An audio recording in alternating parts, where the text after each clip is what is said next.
Here we present Anil Deshmukh, your 8-minute presentation.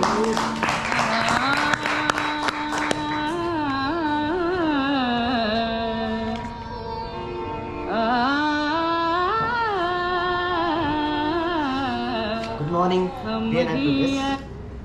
नमस्कार, सलाम। आज फिर एक बार मैं आप सबके सामने हूँ और सोच रहा हूँ कि करूँ मन की बात।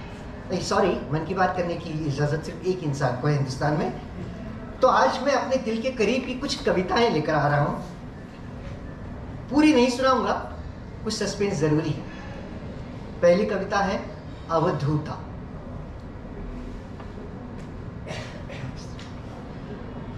टेबल के कोने पर या सिंक के पास, टेबल के कोने पर या सिंक के पास, टेबल फोन के नीचे या डेस्कटॉप के आसपास, 5 कमरों के किसी हिस्से में कहीं छोटी सी भी पर्ची नहीं। सिर्फ कबीर को बस्ता छोड़ गई तुम। मुझे बैरागी बनाने का इरादा है क्या? सेकंड पोएम, टीवी और मैं। एक अजीब सा रिश्ता है हमारे बीच, दोस्ती और दुश्मनी का। पहली कविता है क्योंकि सास भी कभी। टेलीविजन बहुत अच्छा मीडियम है। आप कमा सकते हैं अगर गंवा सकते हैं, बेच सकते हैं अगर आप बिक सकते हैं।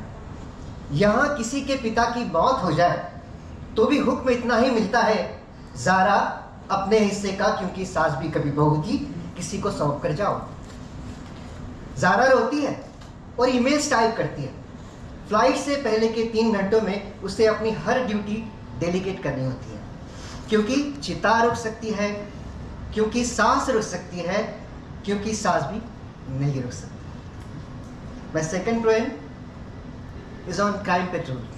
I have written a lot. हे साला किस्मत पे ताला, लिख साले कितने रेप करवाएगा तब खाना खाएगा। अबे कर टाइप, यही है तेरी लाइफ। इसको सुला उसके साथ, उसको किसी और के साथ। उतार कपड़े, तू नंगा होगा तभी तो ब्रांडेड कपड़े खरीदेगा ना। लिख साले, तेरे को पता नहीं तेरी यही सजा है। एंड द लास्ट पोएम, ऊँघते हो देशद्रोही। याद आता है आपको बचपन? स्कूल में कहते थे भारत माता की जय, तब हम ऊँघते थे कभी कभी। माँ जब भेज देती थी स्कूल सुबह सुबह, चलो कम से कम तब इतनी आज़ादी तो थी। राष्ट्रगीत के समय बच्चे ऊँघ तो सकते थे। अब तो पता नहीं कब कोई रख दे त्रिशूल में झड़ा गंडा सीने पर और कहे ऊँघते हो देशद्रोही। My ask for my poems is book publishers like Rajkamal and Gyanpith.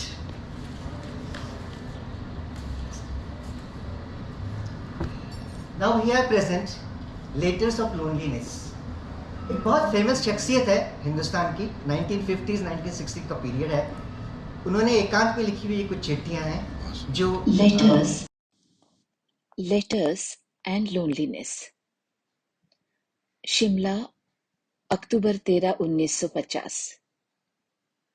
डोरा माय डियर, मेरी पिछली चिट्ठी 7 सितंबर को तुम्हारी चिट्ठी को रास्ते में कहीं छू कर गई होगी।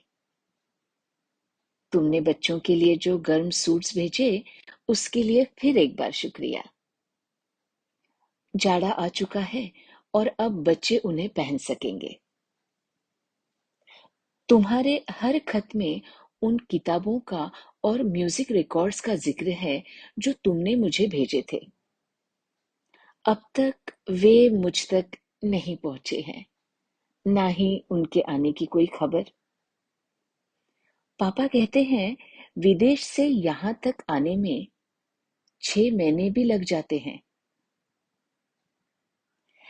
मैं दिल्ली में तब तक रहती हूं जब तक मैं थकान की कगार पर नहीं पहुंच जाती। फिर मैं बाहर निकल ही पड़ती हूँ। इस बार परेशान हूँ। मेरे बेटे अजय को मम्स हो चुके हैं। उनकी आया भी बीमार है, तो मैं सर से पांव तक माँ बनी बैठी हूँ। बच्चों को लेकर मैं शिमला आ गई हूँ। कॉटेज बहुत बड़ा है, 10 कमरे हैं और शाम को घर इतना ठंडा हो जाता है कि किसी भी कमरे में आना या उसको गर्म रख पाना नामुमकिन है। जहां तक मेरा सवाल है, मन में ढेरों कल्पनाएं हैं, पर अंदर कोई उत्साह नहीं, कोई ऊर्जा नहीं।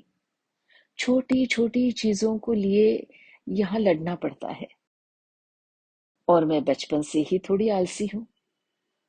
तो मैंने एक सिस्टम बना लिया है, कामों को बांट देती हूँ। Most important, important, less important. फिर जब तक ताकत होती है पहले 2 के लिए लड़ती हूँ, फिर ठह जाती हूँ। सबसे ज्यादा तकलीफ देती है एक बात, कि हम हर काम के लिए लोगों पर निर्भर है। जब आप बहुत कुछ करना चाहते हैं और बहुत अलग अलग क्षेत्रों में बहुत कुछ, और आपको कोई भी एक ऐसा नहीं मिलता जिसे उन सारी चीजों में दिलचस्पी हो, तो एक अच्छी फिल्म देखने के लिए एक दोस्त भी नहीं साथ देता।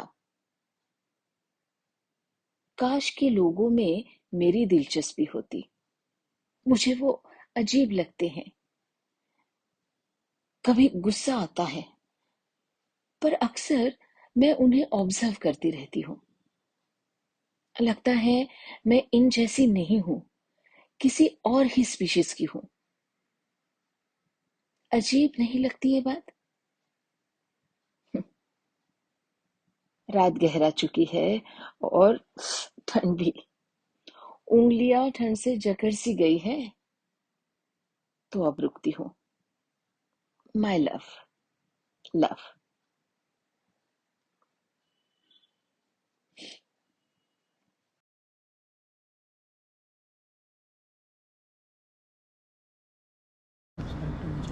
This is an adaptation of an English book. Title I cannot share, but I'm looking for someone who can buy the copyrights and I can produce it. And the last, I invite now Gauri here. I'm presenting a small portion of my new play. I'm looking for a Marathi theatre producer. The play is Rikama Rangamanch. We haven't rehearsed at all, so this is Yeah, first I'm time reading doing- it for the first time when we came here and we had one. The play's title is Rikama Rangamanch. I'll stand here. You want to show something? No, no. रिकामा रंगमेश वो छतरी लेकर stage पर आती है, कुत्ते भौंक रहे हैं, छतरी स्टेज पर रखती है, बैठती है, बारिश शुरू है, उसकी छतरी के नीचे आकर वो खड़ा हो जाता है। सखी मराठीत ना? मराठी म्हटलं कॅरेक्टर मध्ये घुस तर हा छत्रीत घुसणार? सगळे पुरुष सारखेच?